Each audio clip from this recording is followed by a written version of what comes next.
guys, it's Amber. So today we are going to be talking about everything that you need to know to cover redness, acne, rosacea, basically going over all the tips and tricks that I do have. I'm sure there's lots that I don't have, but what I do know I'm going to be sharing with you today.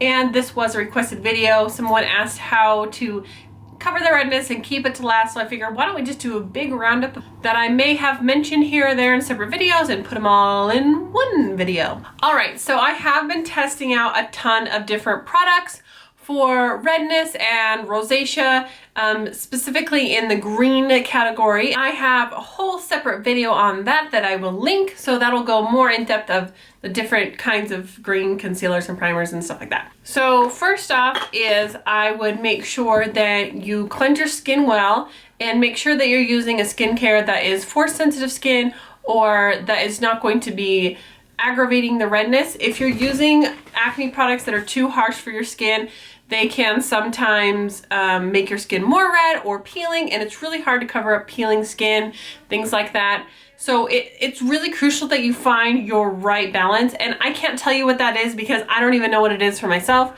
I'm still in the process of discovering what is going to work best for my skin, and so once I get that completely figured out, I will let you guys know. Until then, let's cover it up, right? Second thing is, if you are going to be doing any type of microdermabrasion, this is just the Dr. Brandt microdermabrasion little sample, make sure that you are doing it very gently. I tend to get dry skin between my eyebrows and right here on the bridge of my nose, and sometimes I'll get a little bit of dryness on my cheeks, so I will use it very gently in the areas that I need it, but I make sure that the product I'm using isn't too aggressive, because if you are exfoliating your face too much with rosacea, you can actually cause more flare-ups and damage to your face. So this is something I use very sparingly, just when I need it in the places that I need it. Next, I would say is make sure that you have a good moisturizer, something to give your skin some moisture and life to it. And even if you have oily skin, you still need to moisturize, because if you are stripping all the oils off your face through your acne medications or whatever you're using, and then you don't moisturize, your skin's just going to send the signal to your brain to produce more oil, and it's not going to make your face less oily. It can sometimes make it more oily. So make sure that you can find a good moisturizer that is oil-free, but use something on your face to give it a nice moisturized start. Alright, next, make sure that you're priming your skin.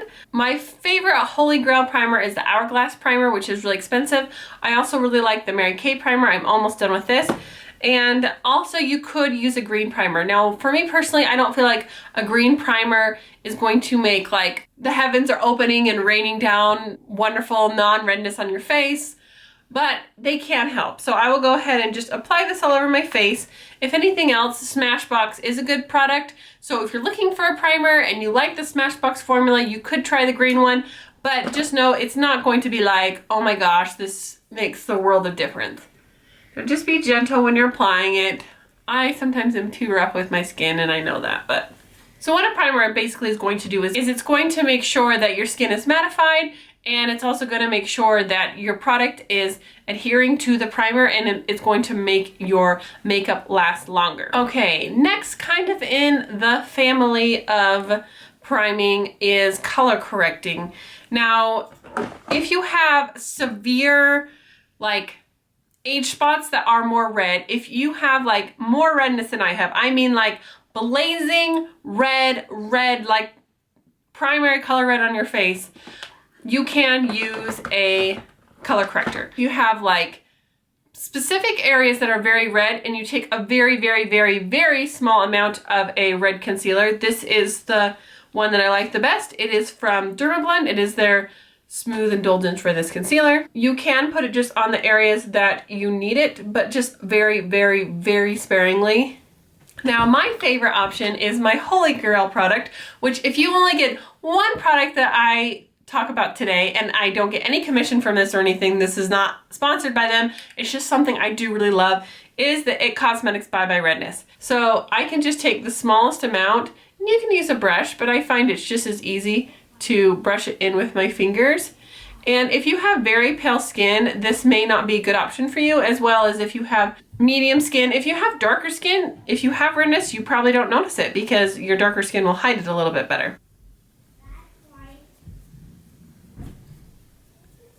The Bye Bye Redness is something that you can use on its own. I mean, I like to use a primer with it just to make sure it has the staying power, and then I can powder on top of it if I want to and finish all the rest of my steps. But I mean, you can see already, like if I just wanted to have like a no makeup day and just be like chilling, not having a lot of makeup on my face, this is the perfect thing. Now, if for whatever reason you want to have a more full coverage makeup, you want to cover everything up completely, I will show you what to do from here. So the next thing I like to do is after I've primed and color correct or whatever it is I want to do is I actually like to powder my face. This makes such a big difference because you can get away with using less powder in the end, and so your face isn't as cakey, but it will just mattify everything and lock it into place even if you don't have dry skin, and it works really well. So one of the products I like to use for that is the Too Faced Primed and Poreless, and this is a primer powder. This is what it's made to do. Yes, it can get a little messy. Yes, it kicks up a lot of dust, but I feel like it does a great job and it gives me the effect to my skin. When I really want long-lasting makeup, I make sure I don't skip this step. Alrighty, so next I'm going to go into some foundations, my thoughts on them, and what's going to give you the best coverage. So first of all, one of the foundations in the industry that is known for covering scars and tattoos and redness, rosacea, acne is going to be the Dermablend. Now, their most covering foundation is their cover cream.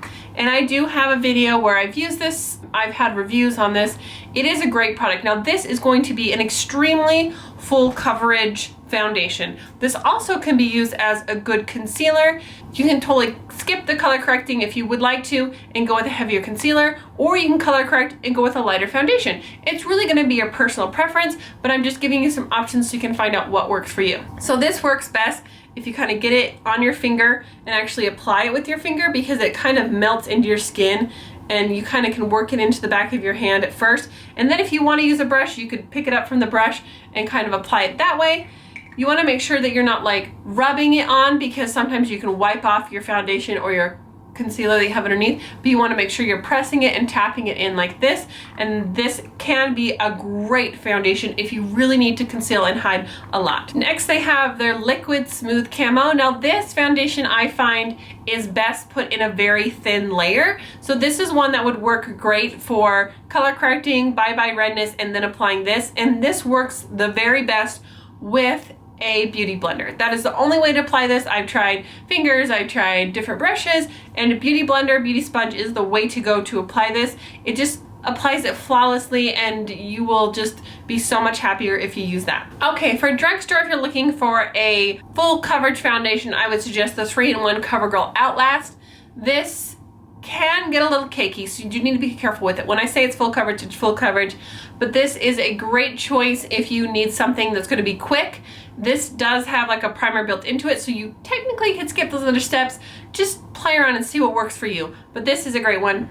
Also, the Wet n Wild Coverall, this is a little dark for me, and they don't make it in fairer shades, so if you have a medium skin tone, this is a great, really inexpensive foundation that it gives great coverage and it lasts a long time. My personal favorite is the L'Oreal Infallible. I feel like this gives the look of a full coverage foundation, but it has the lightness of more of a medium coverage. It doesn't feel as heavy on the skin. So this is my go-to for my foundation. Use the Bye Bye Redness, and then I use this, and that's just my personal preference, but this is about $10 to $11, so it's still super affordable and it gives great coverage. Now, if you're wanting something to be a little bit more dewy and luminous, you can go through all these steps to mattify your face and then go over the top of it with a more dewy, fresh face, more medium coverage foundation. My favorite one for that is the NARS Sheer Glow.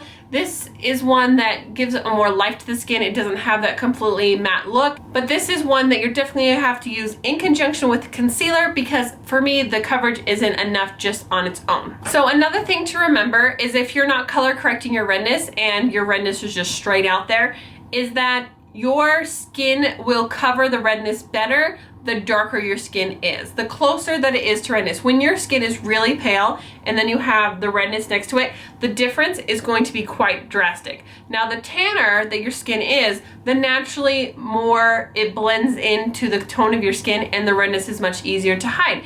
That's why it's so much easier when you've got super pale skin, or in the winter when your skin is really pale and then you get the flushed cheeks of the wind or windburn, it shows up so much more. So one thing you can do is to apply a self tanner to your body and go with a little bit darker foundation, and that will cover your redness a little bit better without doing as many steps. And it just seems like in the summertime my redness is very minimal because it just kind of blends in with my skin tone. So that is an option for you as well. So I'm going to go ahead and apply my L'Oreal foundation, and I'm going to do a smaller amount, and I'm going to use a beauty sponge. This is the one from e.l.f. I don't like it as well because it's very kind of thick.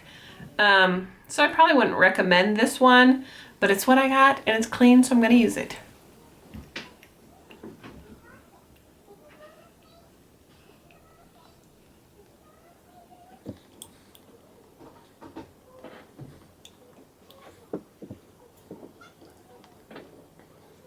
Alright, so two things that we'll be needing to cover. One is to cover any kind of dark circles under our eyes, and the second one would to be acne. Now if you're using all these steps and a full coverage foundation and your acne still not covered, one thing I would recommend doing is going in with the Makeup Forever Full Cover Concealer.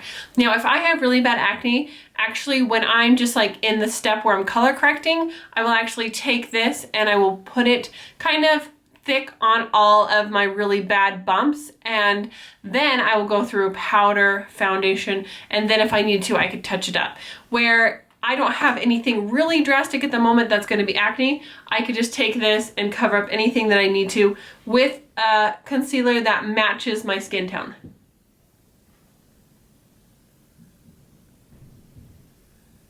I also like to put this around my nose because I get allergies, and this is a waterproof concealer, so then it's not going to wear off, because right here is where the makeup really tends to wear off if you're blowing your nose and stuff, and then you've got these red rings, which never look good, and if you've got red skin, you know what I'm talking about.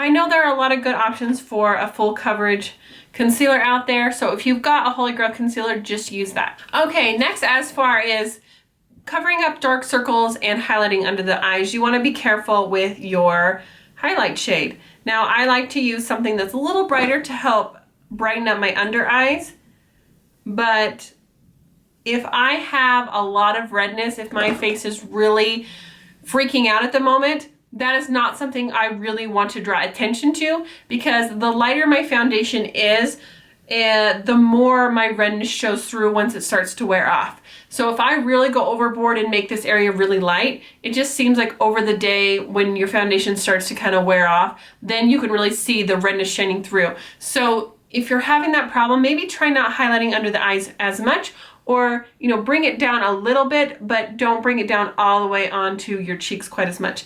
Now here's two concealers I like. One of these is the NYX HD concealer. One of them is the NARS concealer. The NYX HD is just a teeny bit lighter, but these are very, very comparable in my opinion. And I'm going to be using my NARS one, and I'm just going to, I don't make a huge triangle. I just kind of want to do under my eyes. And like I said, you want to kind of brighten it up, especially kind of right here by the sides of your nose, especially if you need some slimming there like I do. But I try not to bring it so far down the sides of my nose so that, like I said, it doesn't make this area too light, and then the redness is harder to conceal.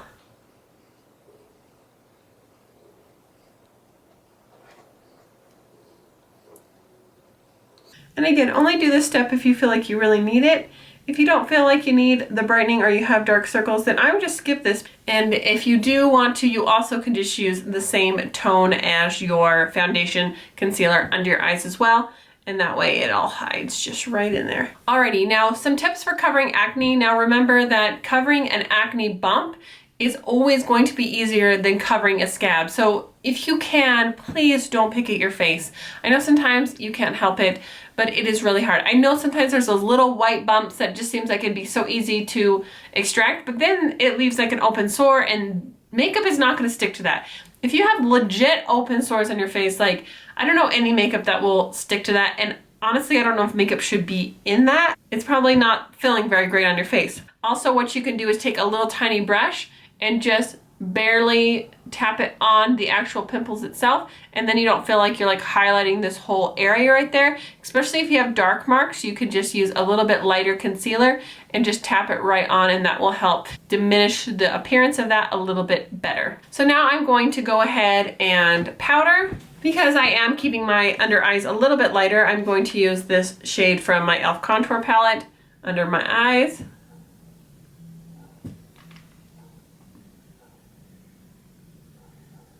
You want to make sure that you're setting your concealer so you're not going to get creasing.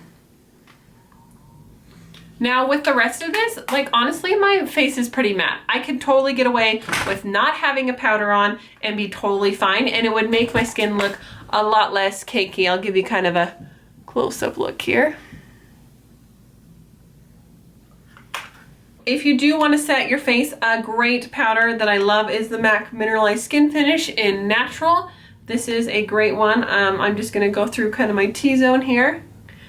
And then if you want a drugstore, I would do the Revlon Nearly Naked. You can see this is obviously very well loved and very well used for that as well. Alrighty, so my last step I would say is to set your foundation. So my favorite setting spray is from NYX. I have never tried the Urban Decay, but I've heard they're amazing. So if you've got the money to splurge, you want to try that, I would definitely recommend it because I've heard wonderful things. But I'm just going to spray this over my face. And that's going to take down any kind of powderiness that's left on my face and set my makeup. You also can do this after you prime and maybe conceal. You could spray it and then put your powder on. I mean, you can definitely use this during the whole process to make sure each layer is set. But that is my finished how to cover acne, rosacea, redness tutorial. I'm sorry I don't have any more acne currently, but I've been working on that, and that's a good thing, right? But at least, if anything, take away the redness, rosacea part. Hopefully you learned some do's and don'ts and some tips and tricks that could help you covering your face. I'm gonna show you really quickly my face in the natural light so you can see how the foundation looks. Hey guys, so I wanted to do a quick check-in. So I just wanted to show you what my foundation looks like. It is now almost 10 o'clock at night. You can see my skin still looks like luminous, but it has really good coverage overall. I mean, I could probably touch up a little bit around my nose, but overall, looks pretty good. I hope this tutorial was helpful for you guys. If it was, don't forget to subscribe, give this video a thumbs up, leave me a comment, give me some love. It'll make my day. And I'll see you guys next time. Bye. I love this bag. It has held up so well, and honestly, I just need to get on that website and look at more bags because I really was impressed with this. I did a what's in my bag on this one. Let's see what goodies are in here. Anything I was missing?